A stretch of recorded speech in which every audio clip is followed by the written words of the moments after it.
Welcome to the Women's Sanctuary, the podcast about tending the soul of women, sisterhood, and the rise of the sacred feminine. I'm your host, Arlia Hoffman.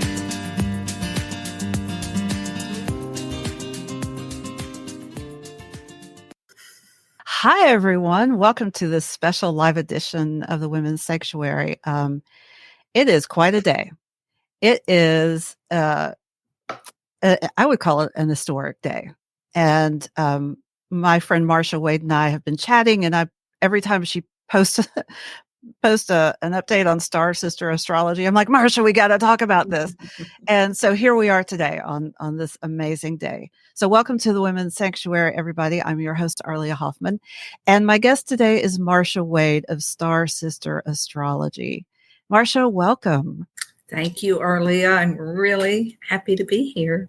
I'm thrilled to have you. Please tell everybody who you are, what you do, and maybe a little bit about you and how you came to be Star SiSter Astrology. So I am a grandmother who lives in Atlanta and have been falling in love with the stars since I was in graduate school. Mm-hmm. I'm Aquarius rising, so how I got to be 29 years old without knowing a thing about astrology, I don't know. But it was my graduate school advisor who came bursting into my office. I was the research associate in a women's studies program way back in the day. And she said, Marcia, you have got to do what I just did this weekend, and you need to do it soon. And she had come to Atlanta and had her astrology chart read.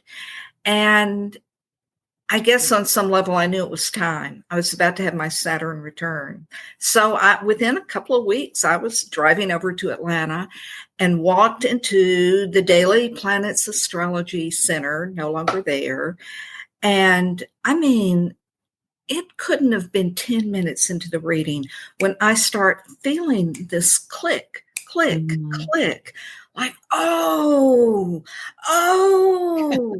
and leaving, as I was walking out, I made a vow. I think I realized it was a vow.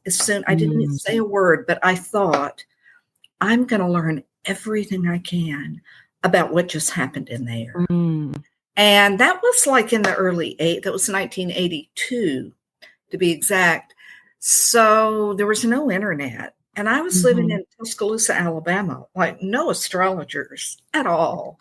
So it was kind of a matter of reading this book. And every time I'd go to a different city, find the bookstore, see if they had an astrology section, ordering books that, would be mentioned in the books I was reading.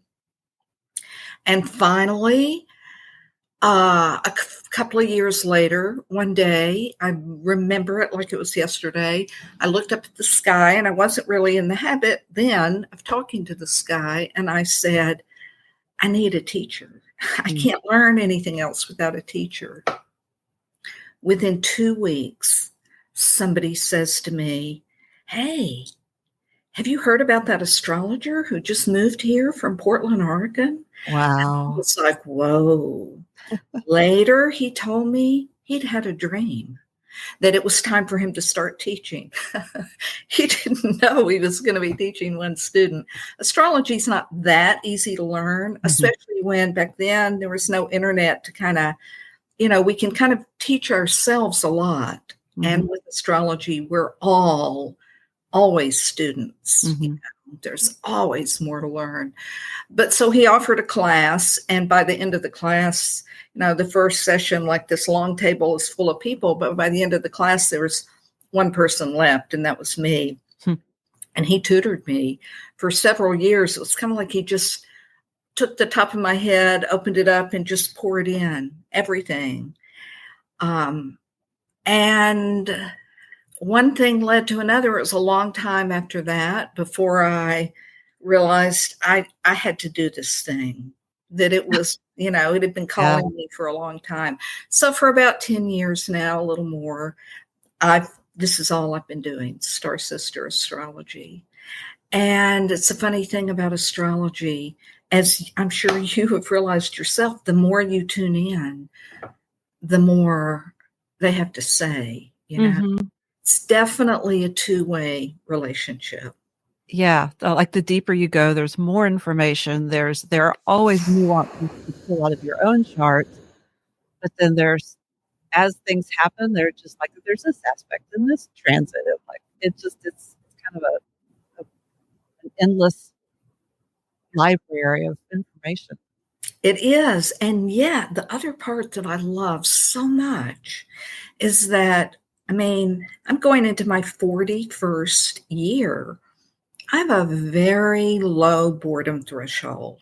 And there's nothing else that I am even more interested in now than I was when I first learned about it, except this.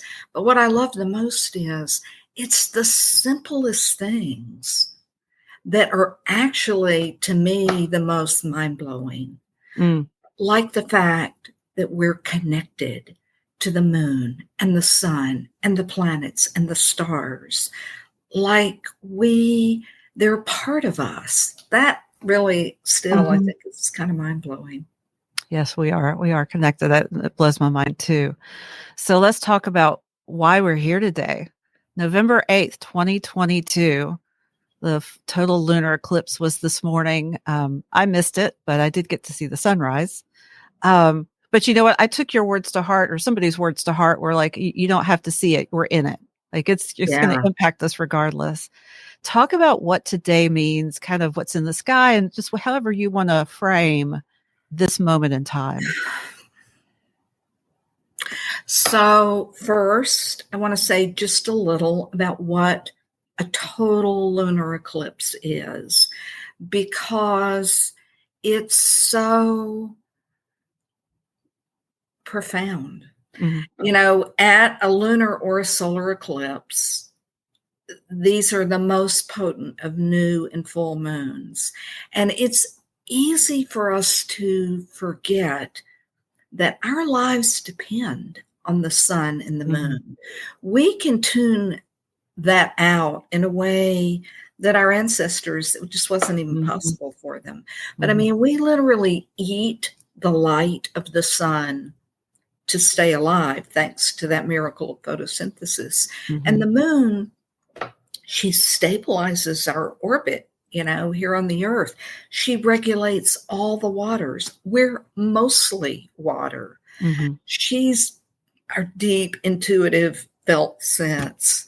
And people have known since we were first here, the moon is our memory keeper. She's our timekeeper.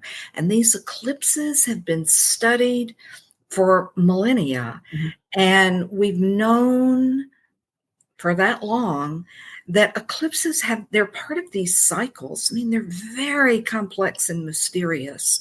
And every eclipse belongs to a family of eclipses that recur every 18 years, 11 months, and about 8 hours, or 8 days. And each of these families, they're called Saros families, they either start at the North Pole and wrap their way. Every eclipse in the series happens 10 to 11 degrees ahead of the last one. So they're slowly wrapping around the globe, or they start at the South Pole and they're slowly wrapping up the globe.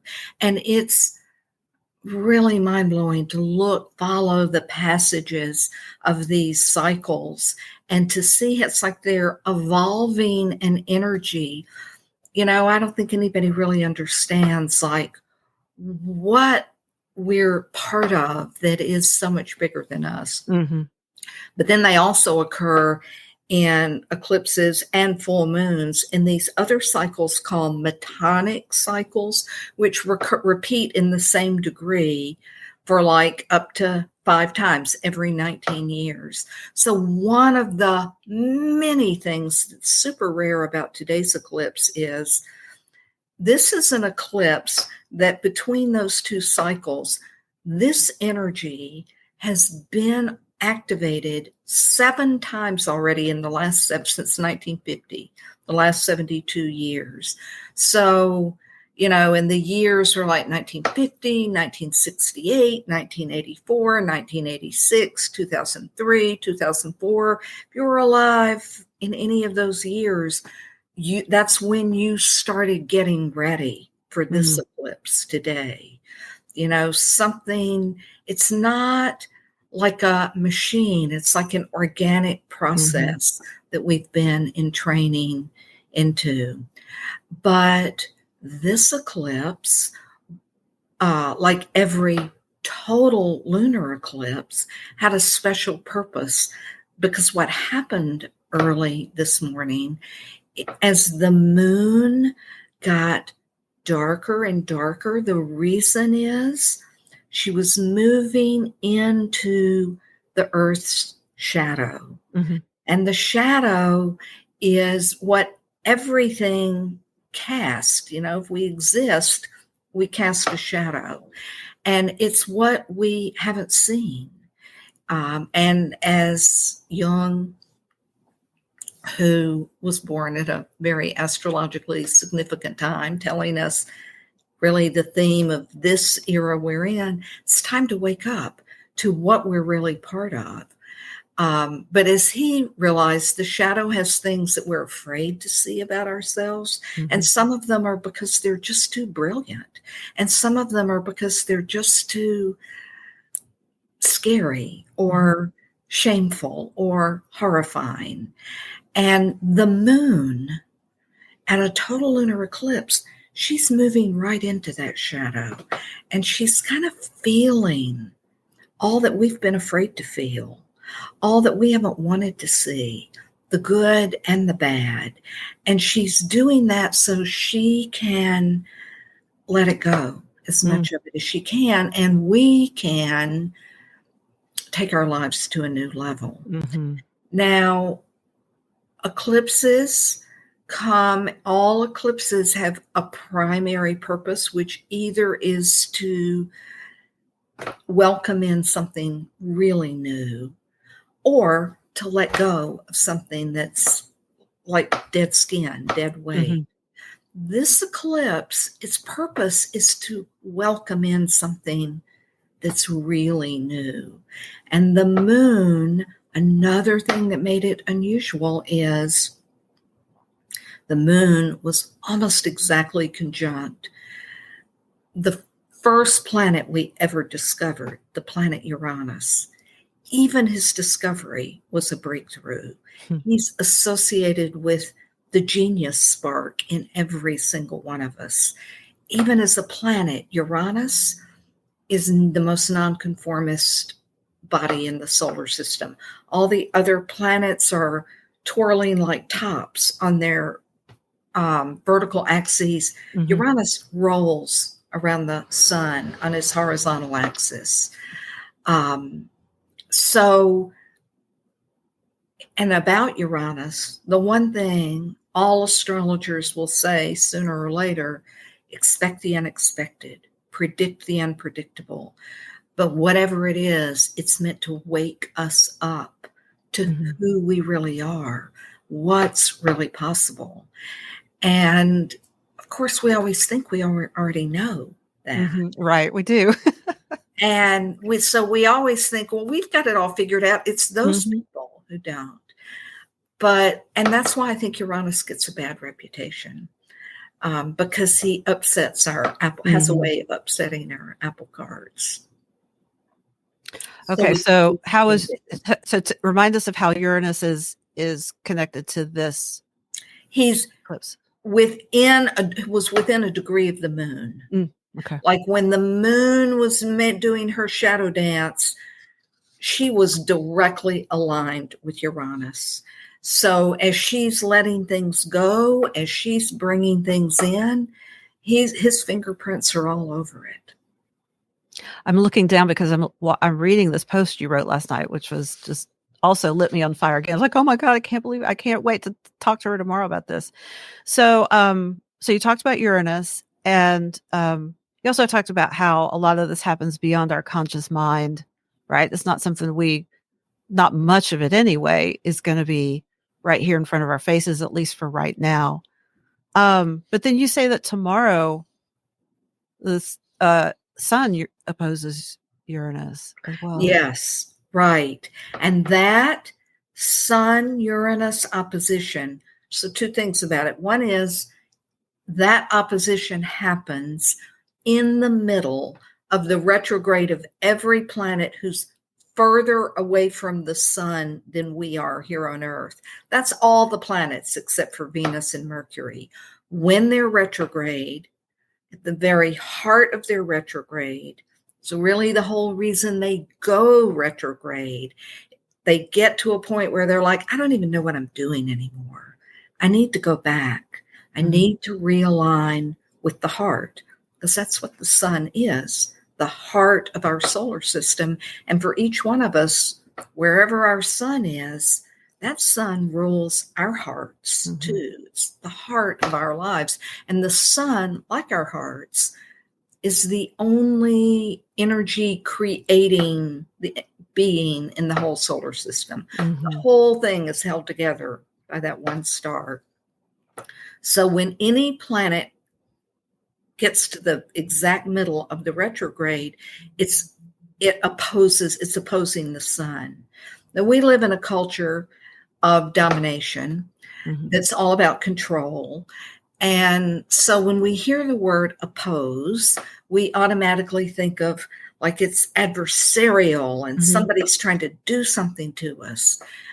But the moon and the sun themselves show us at every full moon, like they're talking to each other. They're seeing each other from across the sky. Have you ever seen that quote by Rilke about a marriage where two people, they know they're separate. They're looking at each other against a wide sky. That's when true love is really possible, not when we're just using somebody to, for our fantasy of them. So these oppositions are turning points for the relationship between Uranus and the sun, between our nonconformist genius and the great heart. They're realigning tomorrow. And that happens inside of each one of us, definitely up there in the sky. But we're connected to all those planets. That's the whole big idea behind astrology. It's not separate from us. We're part of it. It's part of us. So, yeah, we're all making a big realignment with our unique genius, our most out-of-the-box, nonconformist, seeing it our own way. The United States was discovered, was created just a few years before Uranus was discovered. And within weeks of Uranus's discovery was when the Articles of Confederation were signed. And when I read that, I thought, Articles of Confederation, I've heard of those. But, in school, they have a way of making all these really fascinating things seem so boring.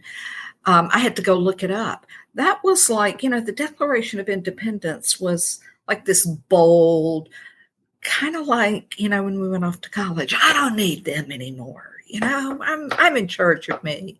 But there wasn't a whole lot to back it up. Yeah. But by the time Uranus was discovered, they were ready to put their plan, flawed though it was. They weren't talking about everybody. They were talking about white men who owned property. But still, nobody else had ever said, we don't want a king. We're not going to have a king. In Europe, people thought that was insane, absurd, couldn't last. So by the time of the Uranus discovery, that's when they kind of came up with their first working plan. Here's how we're going to do it. It's like, now we're serious. We've got a plan. We're not just a bunch of hotheads going off to war, Yeah. And now we're in our Pluto return, or the U.S. is in its Pluto return. Right. Going through a huge metamorphosis. Yeah, I mean, in a way that we really don't even understand yet. I mean, we can see a lot of the signs around us, and we can feel that it's important. We can feel big things are happening, and there's chaos in some corners and transformation in others. What are you feeling? What are you seeing? Well, one of the things I've been really fascinated by is how often in these last few years, since really Saturn and Pluto were in Capricorn together, really we can see it for the last 5, 6, 7, 8, 9, 10 years, but the last 4 years have been especially intense. Mm-hmm. The eclipses so often have occurred in degrees that are connected to the 17th century. In particular, one very powerful eclipse, and I can't remember now which one it was in the last few years, was in a degree, and I don't even remember was it the last, often the last time we've had eclipses in some of the degrees have been in the 17th century. For example, on the date that the colony of Georgia changed its laws so that the amount of slaves, human slaves that someone could own would not be limited. And they did it because they were about to apply to become a colony. So they were a territory, I guess.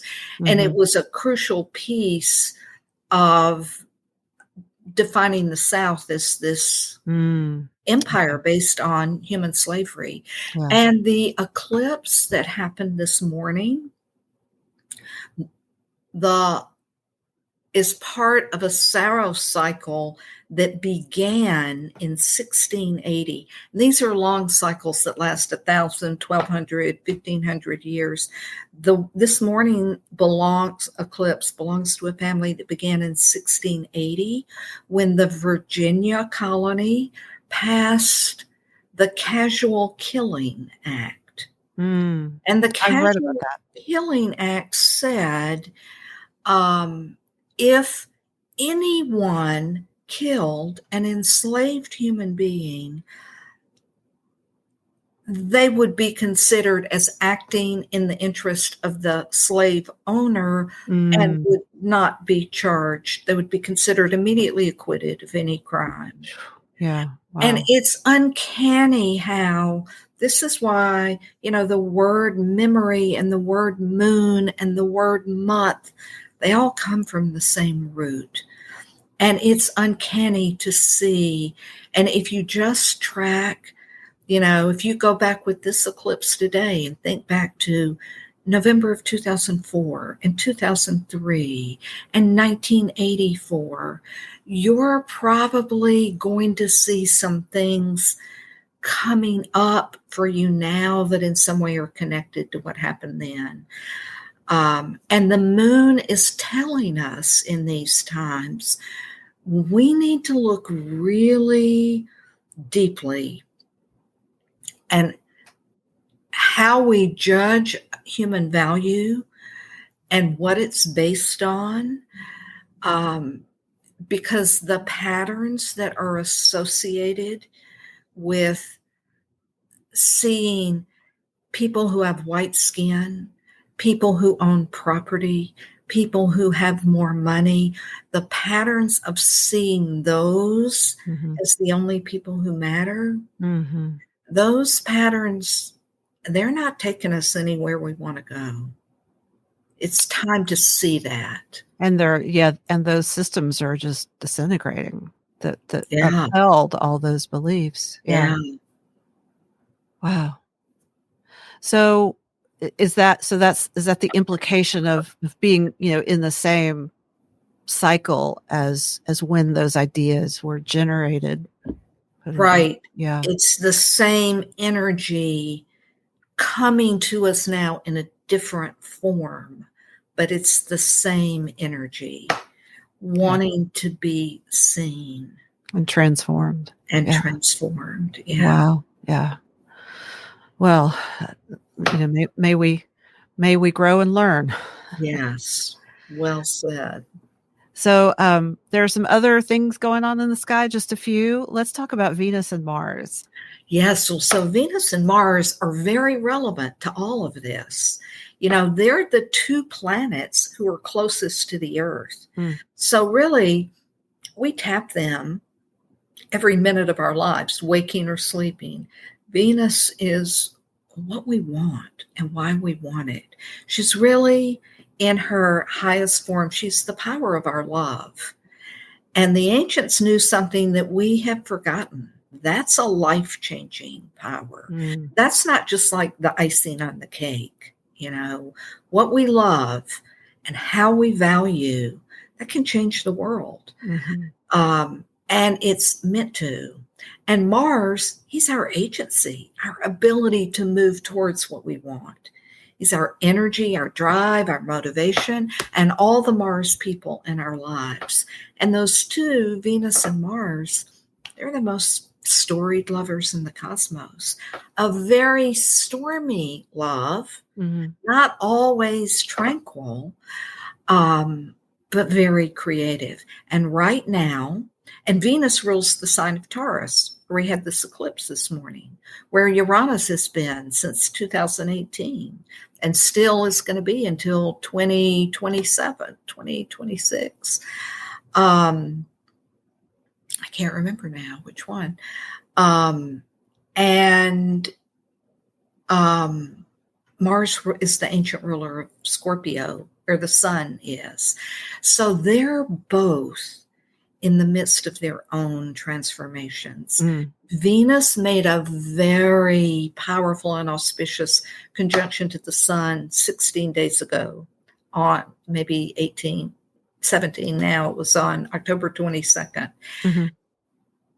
She has a very intricate pattern, and once every 4 years, she makes a conjunction with the sun in the same 5 signs over and over. It's called the Venus star point. It's like a field of love that she's tracing in the sky around our planet, and also in your own birth chart over and over and over again, creating this field of divine feminine love. Well, this star point that she made on the 22nd was the first one in Libra since 1779, and she'll be making Libra star points for a little over a century now. The first Venus star point she made in Libra that last time was 1771, just before the Declaration of Independence was written, just a few years before, when we might remember Abigail Adams wrote to her husband before he went off to the committee that was drafting it, remember the ladies. Because if you don't, we will foment a rebellion.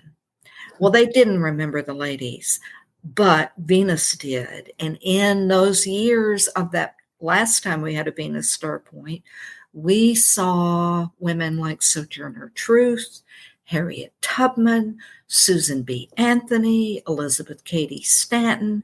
We saw women writing about women's lives, from Louisa May Alcott to the Bronte sisters, really changing literature. We saw women painters, women painting women like Mary Cassatt and others, the first women photographers, and they always were documenting the lives of women. So I think this Venus star point is very significant, and it tells us why we're seeing such fierce desire to control women's bodies, women's power, women's voices, because it's time, you know. And then Mars now, I've been feeling for a long time, as I've really been thinking more and more as we see so much collapsing, that we think of this way of living, not necessarily with the computers or even the electricity, but basically this patriarchal way with war constant as kind of the way it is. But actually, what we know is that we've been on this planet 10 times longer than we've had war, 10 times longer than we've had patriarchy. And, the planets have been around longer even than that. So if this culture of domination is recent in our history, then so is the way that the box that we have put Mars into, the aggressor, the violent one, the warlike one. That's a pretty new box. And I really have been feeling for the last few years, Mars is tired of that box. He's tired of being conscripted by the dominators to go off and fight their wars and stir up things. And, and we all know he's a part of all of us, every single one of us.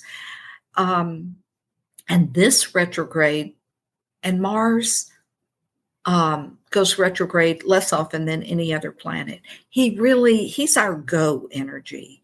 So for him, slowing down, turning around, going back is something he doesn't like to do at all. But he's doing it now. And he's doing it in the sign of Gemini, the twins.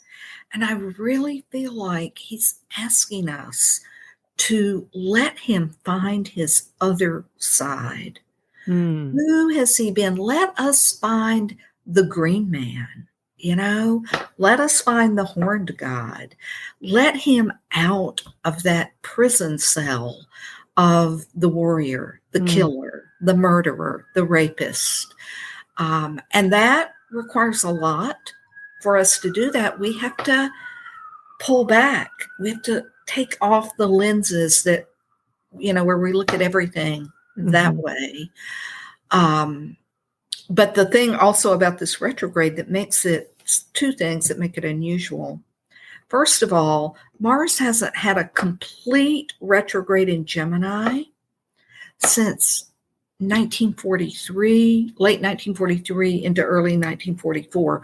Those were the last, that was the past the turning point, heading into the end of World War II, and a fight against the very fascist totalitarian tendencies we see all over the world now. Right.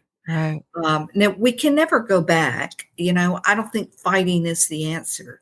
But there is something that was a moment of I think a good moment for Mars, and I think now he's saying, now what else is possible? And to learn from the last time.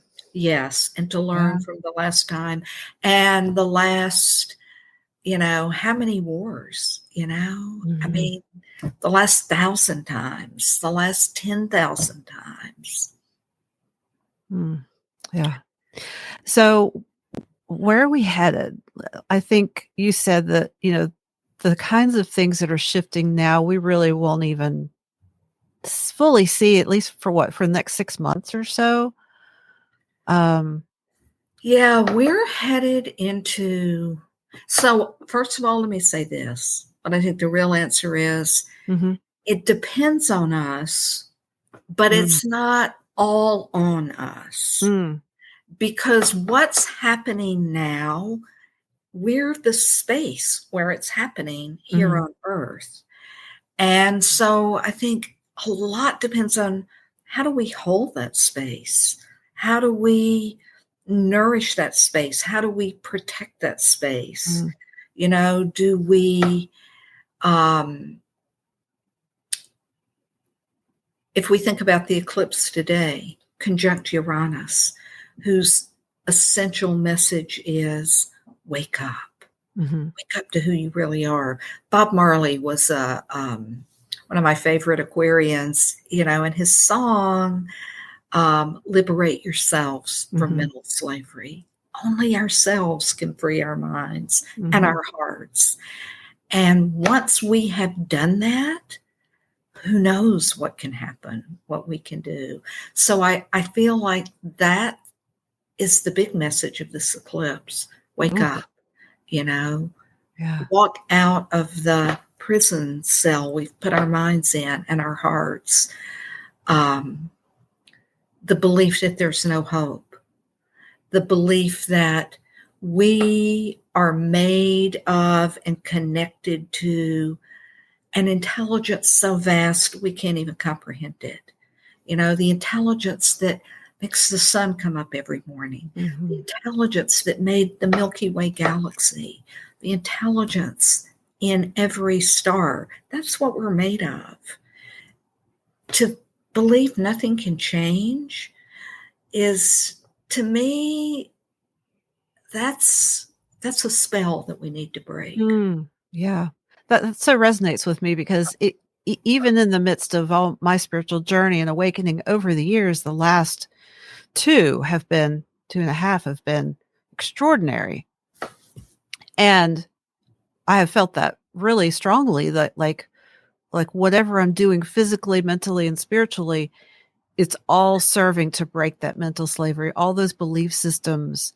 I remember a couple of years ago realizing that I was in this belief system that, at my age, it's all downhill from here. And I'm like, wait a minute. Yes. Wait a minute. That's just a belief. And that's a spell. That's exactly. a total spell. Exactly. Because, if you look at all those Paleolithic goddess figurines that for a long time were described as fertility goddesses, but you look at those bodies, those long drooping breasts, that's not a woman of childbearing age. Those are old women. Those are grandmothers. And those are the ones. Those are the statues that we find. Those are the wise women. That's right. Yeah. So I think there's a reason that spell has been put on the idea of a woman growing old, that we're so afraid of it, because those who cast those spells, they know. Well, it reminds me of going back to what you're talking about, the tightening of control over women's bodies, because probably we all know on some unconscious level that we're beginning to wake up to our own power and the power of absolutely, and our connection to the infinite, which is also reflects our power. And you know what? Conjunct the sun today, as the eclipse was happening, and every full moon, it's the moon and the sun together doing it, making doing the dance. The sun was exactly conjunct. The asteroid, these are, the little fragments from the creation era of the solar system. The asteroid Circe, the enchantress, was conjunct the sun. So I do think that's another thing that this eclipse is literally about, breaking the spells. Yeah, the spells that we've inherited, bought into. Yeah. I'm all about that. Yeah. All about that. Wow. Well, that's exciting news. To me, that's encouraging, because we all have the power to hopefully wake up to the things that we have believed that aren't real, get in touch with what's true for us at our core, not what we've been conditioned to accept or believe. So that's exciting. I mean, honestly, when I look out at the world, I'm not seeing things that make me, I do see some things. I just posted about going to vote here in Clarkston, and, I thought I was going to burst into tears in the polling place. I mean, it's like, whoa, this is so amazing. This little community of people. And I'm up in Marietta, so I know where you live, and I know how a beautiful community it is. It is. And so I don't want to say, all I see when I look around is doom and gloom, because, right down the road are, something that really softens my heart. But, there's a lot going on that's very troubling. And yet, when I look at the astrology, I'm often like, whoa, it's so everything we need is right here for us. Yes. But we have to say yes. And one of those spells, I think, is that it would be really, really hard. And we would have to work so hard. And basically, it's that spell that says you're on your own. Nobody's going to help you. You're not part of a whole universe that wants to support you. Ooh, that So, is a spell. That is a yeah, spell to believe yeah, that we are so alone that there is no support, no help. yeah. Yeah. Yeah, we should just be lucky for whatever little crumb we get. Oh, Cling tight to it. Don't let go of it. yeah, that's another one. Yeah. Wow. I was thinking recently that, in this really heightened time, the universe has really been showing up for me. Like, I take one baby step and I can literally see Right? the domino doors start opening. And I'm just so clear that my task is just to go through the door. Like, gather Yes. everything I need, don't run from it, go through the door. And then I take the next baby step, and then these other dominoes open up, and it's been, uh, it's not frightening. It's been exhilarating. It's also been terrifying, I but get it. I'm but it's right also there with you. exciting because I'm like, oh, okay. All right. I do have, agency, which is part of what I just named my new business, but Yeah. Oh, agency and wonderful. power. Yeah.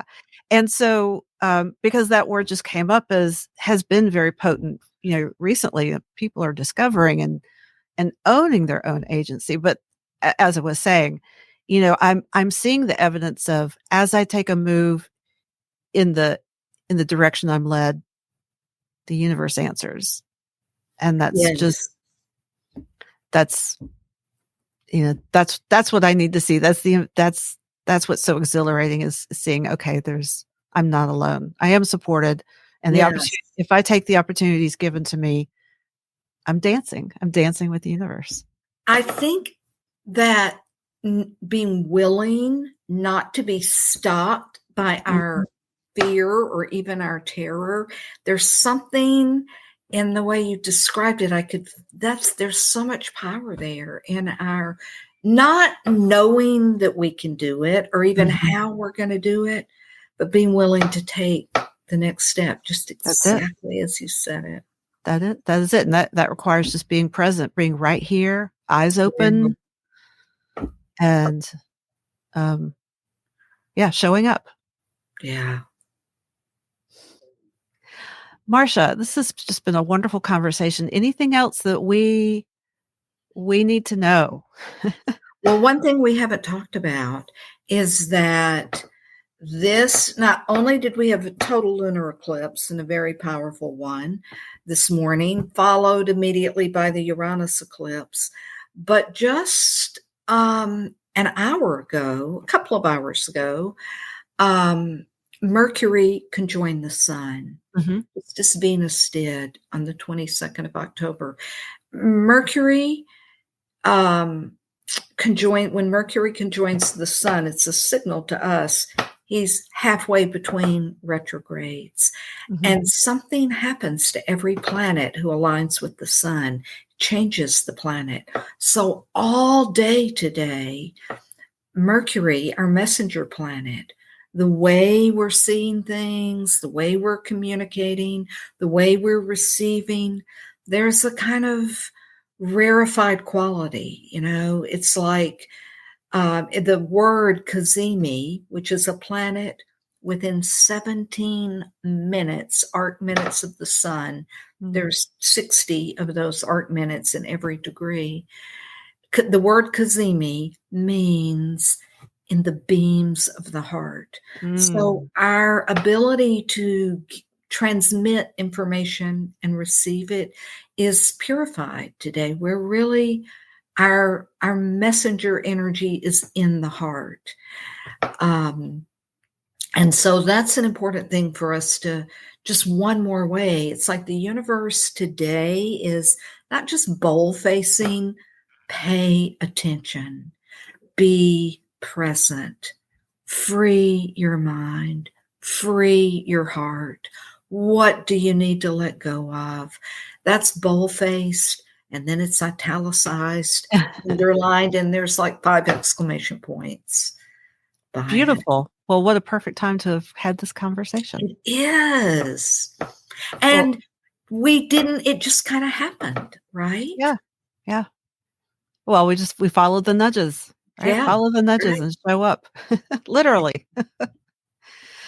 Oh, Marcia, thank you so much for this. I I've enjoyed really it so much. appreciate, your wisdom and all the pieces you bring together to help us understand what's happening, help us understand and approach our lives with more agency and presence and awareness. And so thank you for the gifts that you bring and your presence here with me today. I'm really grateful. Oh, thank you for having me. It's so wonderful. You're such a resonant person to talk about all this magic with. I've loved it. Absolutely. Thank Thank you. you. So that's it for us today. Thank you, everyone, for joining us. We're so glad you could be here. We will see you again next time here on the Women's Sanctuary. Thank you to Marcia Wade. Feel free to go online, get more of our episodes, like and follow, review. We really appreciate that for great guests such as Marcia. So thank you so much. Y'all have a great day.